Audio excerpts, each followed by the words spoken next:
بسم اللہ الرحمن الرحیم۔ حضرت مغیرہ حضرت امام شافعی رحمہ اللہ کا ارشاد ہے، جو شخص علم کو بے دلی اور استغنا کے ساتھ حاصل کرے وہ کامیاب نہیں ہو سکتا۔ علم تو پڑھ رہا ہے لیکن دلی توجہ کے ساتھ نہیں اور لاپرواہی کے ساتھ، بس ٹائم پاس کرنے کے لیے استاد کے سامنے بیٹھ گیا، اگر استاد نے پوچھ گچھ کی ڈانٹ ڈپٹ کی تو آیا، نہیں تو نہیں آیا۔ لاپرواہی کے ساتھ یا بے دلی کے ساتھ پڑھا تو وہ کبھی کامیاب نہیں ہو سکتا۔ ہاں، جو شخص خاکساری اور تنگ دستی کے ساتھ حاصل کرنا چاہے وہ کامیاب ہو سکتا ہے۔ علم حاصل کرنے کے لیے لازم ہے کہ خاکساری، عاجزی اور التجا کے ساتھ آدمی علم حاصل کرے۔ تکبر کے ساتھ میں بڑا، ساتھیوں سے میں بڑا ہوں، استاد کیا ہوتا ہے، تو اس کو کبھی علم نہیں ملے گا۔ اور تنگ دستی میں علم زیادہ ملتا ہے۔ امیر آدمی علم سے اتنا فائدہ نہیں حاصل کر سکتا جتنا غریب آدمی کرتا ہے، کیونکہ امیر کے جیب میں جب بھی پیسے پڑے ہوں گے، جیب میں پیسے نہ ہو، دل میں یہ خیال ہوگا کہ میرے پاس پیسے بہت ہیں، تو ان کو خرچ کرنے کی سوچ میں زیادہ ٹائم اس کا ضائع ہوگا۔ غریب آدمی کے پاس ہے ہی نہیں تو سوچے کیا؟ تو فرمایا کہ تنگ دستی کی وجہ سے علم زیادہ مل سکتا ہے۔ حضرت مغیرہ رحمۃ اللہ علیہ فرماتے ہیں کہ ہم لوگ اپنے استاد حضرت ابراہیم سے ایسے ڈرتے تھے جیسا کہ بادشاہ سے ڈرا کرتے ہیں۔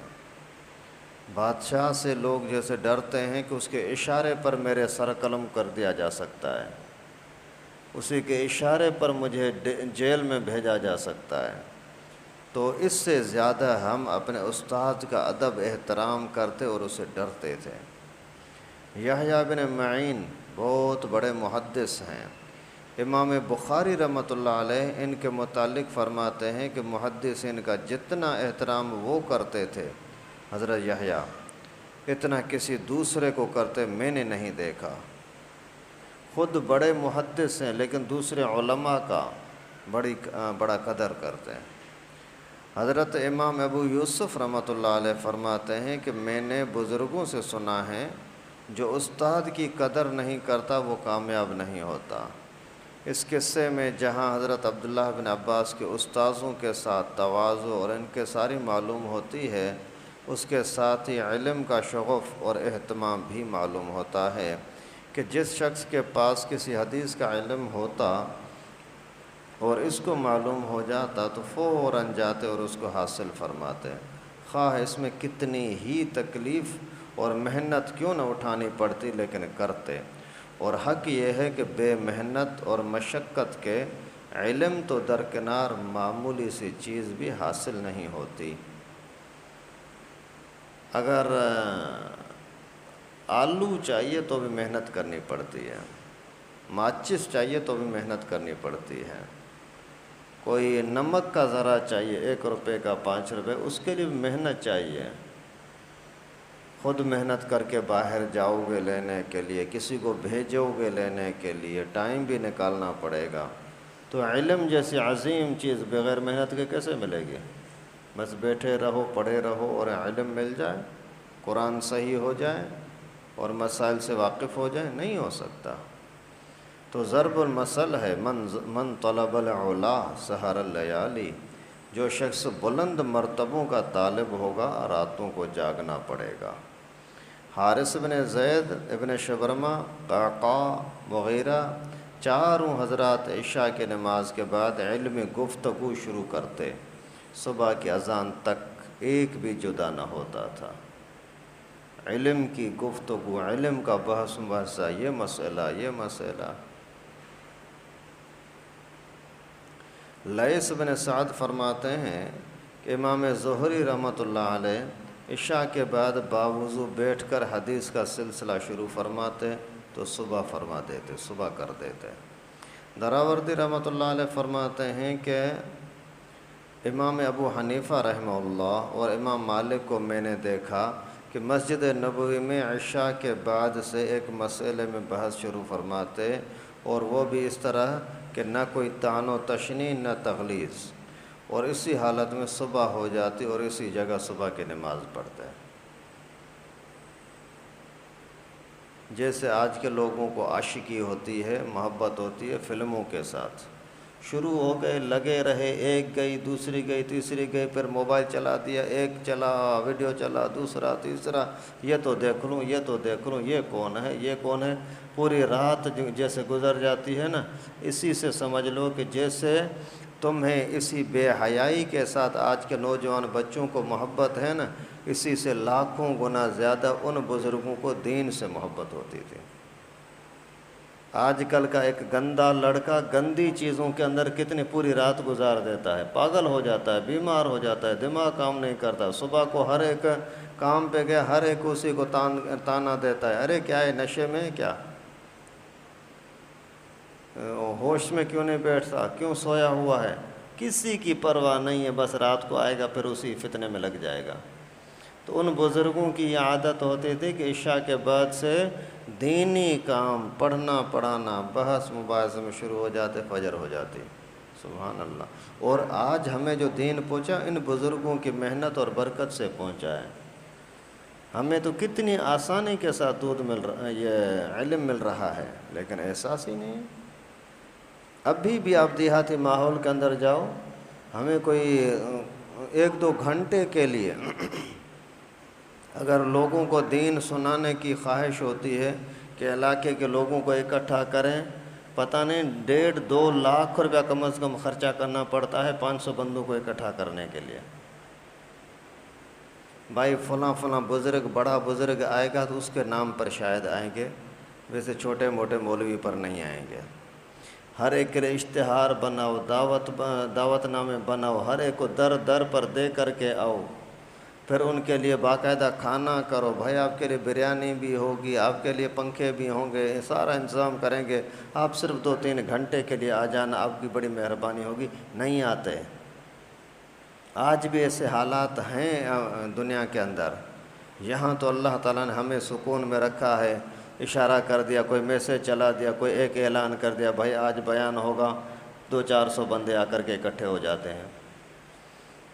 تو ان بزرگوں کی محنتوں کی وجہ سے، مشقتوں، تکلیفوں کی وجہ سے آج ہمیں یہ دین آسانی کے ساتھ ملا ہے، الحمدللہ۔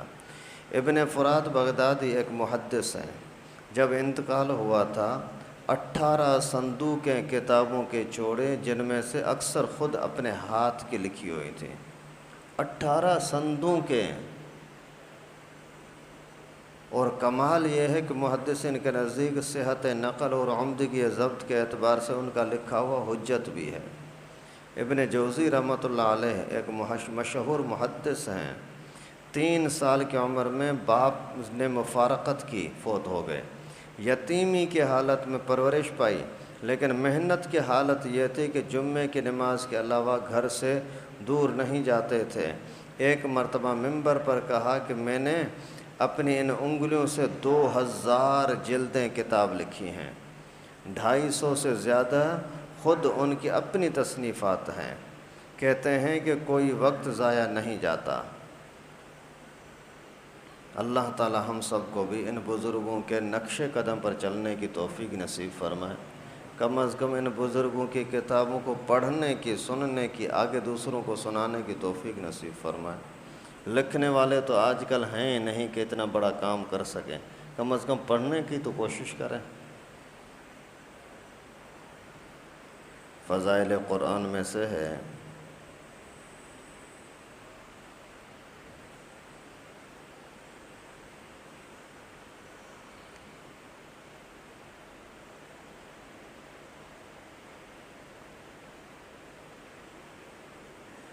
حدیث قدسی میں ارشاد ہے، من تقرب الی شبرا تقربت الیہ ذراعا، کہ اللہ رب العالمین فرماتے ہیں جو شخص میری طرف ایک بالشت نزدیک ہوتا ہے تو میں اس کی طرف ایک ہاتھ قریب ہوتا ہوں، اور جو شخص میری طرف ایک ہاتھ آتا ہے میں اس کی طرف ایک باع آتا ہوں، یعنی باع کہتے ہیں دونوں ہاتھوں کی لمبائی کے بدر یوں بقدر اس کے قریب آتا ہوں، اور جو شخص میری طرف معمولی رفتار سے آتا ہے میں اس کی طرف دوڑ کر چلتا ہوں۔ سبحان اللہ، یہ اللہ کی باتیں ہیں بھائی، اللہ تعالیٰ فرما رہے ہیں۔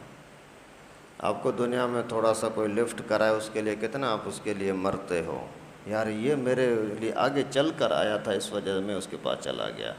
یہ اللہ تعالیٰ چل کر آ رہے ہیں آپ کی طرف، سبحان اللہ۔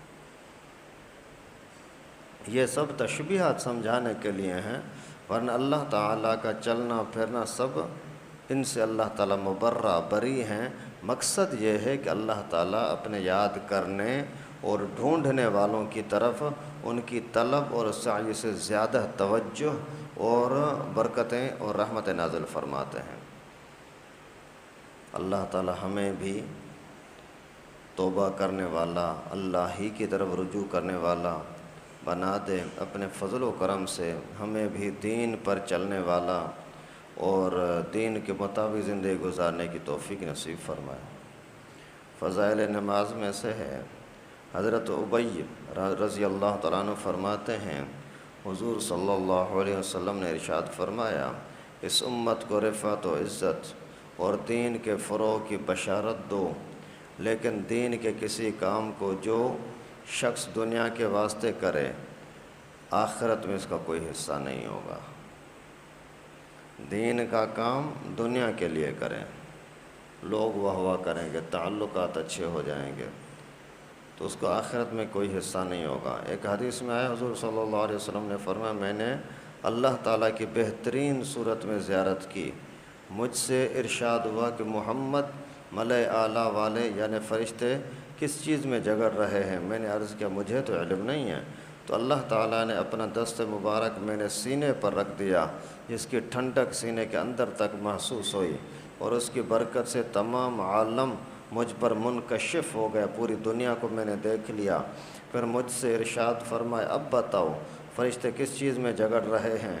میں نے عرض کیا کہ درجہ بلند کرنے والی چیزوں میں، اور ان چیزوں میں جو گناہوں کا کفارہ ہو جاتی ہے، اور جماعت کی نماز کی طرف جو قدم اٹھتے ہیں ان کے ثواب میں، اور سردی کے وقت وضو کر کے اچھی طرح سے وضو کرنے کے فضائل میں، اور ایک نماز کے بعد دوسری نماز کے انتظار میں بیٹھے رہنے کی فضیلت میں، جو شخص ان کا اہتمام کرے گا بہترین حالت میں زندگی گزارے گا اور بہترین حالت میں مرے گا۔ اس چیز کا پیغمبر کریم صلی اللہ علیہ وسلم نے پھر اللہ رب العالمین سے فرمایا کہ اس چیز کے اندر وہ جگڑ رہے ہیں کہ ان کا اجر اور ثواب ہم لکھیں۔ متعدد حدیثوں میں آیا ہے کہ اللہ تعالیٰ نے ارشاد فرمایا، اے ابن آدم تو دن کے شروع میں میرے لیے 4 رکعتیں پڑھ لیا کر، میں پورا دن تیرا کام بنا دوں گا۔ دن کے شروع میں 4 رکعتیں مانا 2 رکعتیں سنت فجر والی، 2 رکعتیں فرض۔ اگر یہ تھوڑی سی تکلیف کر لیں تو پورے دن کے کام صحیح ہو جائیں گے۔ جو بیویاں شوہروں سے تنگ ہیں نا کہ شوہر کا کاروبار اچھا نہیں ہے، سست ہے، ڈھیلا ہے، کام نہیں کرتا، کماتا نہیں ہے، وہی بیوی اس کو صبح کو جگا دے، جاؤ جا کر کے نماز پڑھ کے آؤ، انشاءاللہ بیوی کے مسائل بھی حل ہو جائیں گے، گھر کے مسائل بھی حل ہو جائیں گے، اور یہ مرد بھی مطمئن اور خوشی کی زندگی گزارے گا۔ لیکن ہم جس اللہ نے برکتیں دی ہیں اس اللہ کی طرف توجہ ہے ہی نہیں، اور دنیا کی طرف توجہ، تو دنیا نے کس کے ساتھ وفا کی ہے کہ آج کے لوگوں کے ساتھ وفا کرے گی؟ اللہ تعالیٰ سے دعا ہے کہ ہم سب کو دین کے ساتھ جڑے رہنے کی توفیق نصیب فرمائے۔ جو کچھ پڑھا سنا اللہ تعالیٰ اپنی بارگاہ میں قبول فرمائے، اخلاص نصیب فرمائے۔ وآخر دعوانا الحمدللہ رب العالمین۔